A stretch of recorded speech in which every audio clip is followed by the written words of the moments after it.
What's up, Cowboys Nation? I'm Nick Eatman along with Stephen Jones, Cowboys Chief Operating Officer, and there's just a little bit more pep in the step around the halls here at the Star this week. Maybe it has something to do with another playoff win, first road win in 30 years, and the Cowboys are going to San Francisco in the divisional round. That's the way it should be, huh? Cowboys, 49ers in the playoffs? Well, I'll tell you this, it was certainly a big win, and certainly one, hats off to Coach McCarthy, our coaching staff, getting our team prepared. You know, a lot of people wanted to dwell on the week before and a little concerned about our team, but I think our team really answered the bell and, did a lot of great things. And but as you said, they just keep getting bigger from here. And something about the 49ers and the Cowboys in the playoffs, that just feels right. And certainly, you mentioned 30 years ago was our last win, and it was out in San Francisco. And Troy and Emmett Michael put on a show, and certainly we're looking forward to going out there. It's going to be a tremendous challenge. Obviously, they're one of the hottest teams, probably the hottest team in football right now, doing a lot of good things. They got a lot of great football players, but we feel good about our team as well. So it's going to be a big challenge going on the road against the 49ers, but we feel like our staff will have this team prepared again. It's a great, as I said, great to get that win under our belt. And our guys know what it takes to win. You mentioned that game against the Niners in 1992 championship game. It seemed like it was one of those games where the Cowboys were the underdogs. They weren't supposed to go and beat Steve Young and Jerry Rice and that team. And so the pressure was sort of off a little bit. Do you feel like it's kind of the same way? I mean, maybe the underdogs and say, all right, let's see what happens. They've won 11 in a row. Well, we've got a challenge. I mean, there's no question. And, last I checked, I think we are the underdogs in the game. So, we accept that. But I know one thing. We had a great day of preparation on Wednesday. I'm sure we're going to continue to have those good preparations. And as I said, I think the guys know what it takes after having a great week of practice last week and having success against Tampa and Tom Brady. So I just feel like we know what we're up against. We know this is playoff football at its highest level, and just look forward to going out and getting a chance to play the 49ers out there in San Francisco. When your quarterback has a game against Washington where he struggles, we say he's got mental toughness, he'll forget about it, he'll bounce back. When he has a great game against Tampa, you don't want him to forget about it too much. You want him to kind of build on it. Do you think Dak can kind of figure out the best way to process that? He's the last one I worry about on this football team. I mean, this guy is built for action. He's certainly the leader of this football team.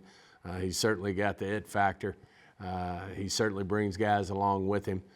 He knows how important these games are now, and he's going to have not only himself, I think, prepared to the hilt, but he'll make sure his teammates are prepared. And, I just think this is what he thrives in. And certainly he's going to get a chance here to play at a big level. And I know he's up for it. Great job, you know what I'm saying? You cross that face. I was trying. No, that's what I'm saying. He made a great play, but as long as you cross that face and keep coming, you're at least giving me somewhere to throw it and out.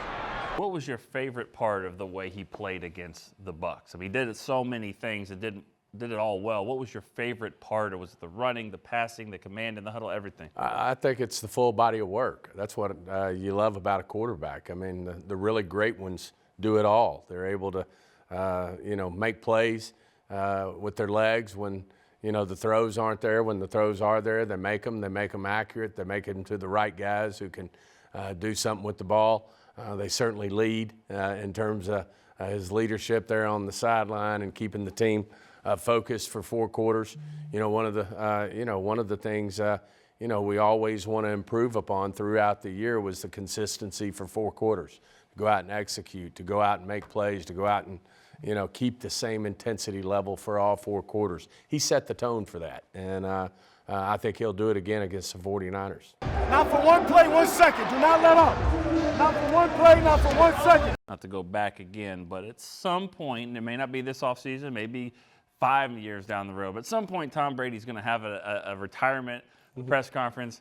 Is it going to be nice to say, you know what, you didn't get us every time. We did get you that one time. I must say, when you're playing against arguably the greatest quarterback of all time, the greatest maybe player of all time, in the NFL, it's certainly good to say you got him at least once. Now, obviously, his one-loss record's pretty stout against the Cowboys, but it was it's great to go out there and beat him and beat the Buccaneers on a big platform, playoff platform, and get a win against Tom Brady.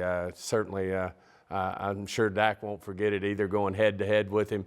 And certainly Dak, a lot of people think may have played his best game as a pro. Yeah, I think definitely he did. Offense was great. Defense, Micah Parsons was all over the place. Got to ask you about the kicker, though. Obviously, Brett Maher had a game to forget. You hope he does. What's your confidence level with him in the kicking situation? Well, he's played at a high level all year, and certainly made big kicks for us, won football games for us all year long. And certainly, I'm sure no one's more disappointed, in missing those extra points than him. As it turned out, part of you wants to think, well, there weren't a lot of pressure on those extra points, especially the later ones, because we were playing so well.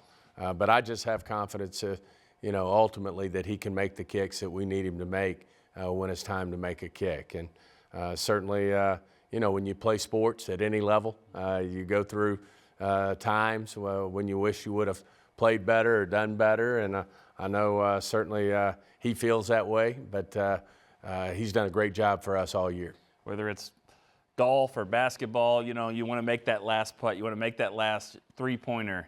He made his last kick. Do you feel like that'll maybe give him a little bit of, juice going into this? Certainly better than the alternative. Yeah, you don't want to make the first one miss the He last. made the last one, so that's certainly important. It doesn't surprise me.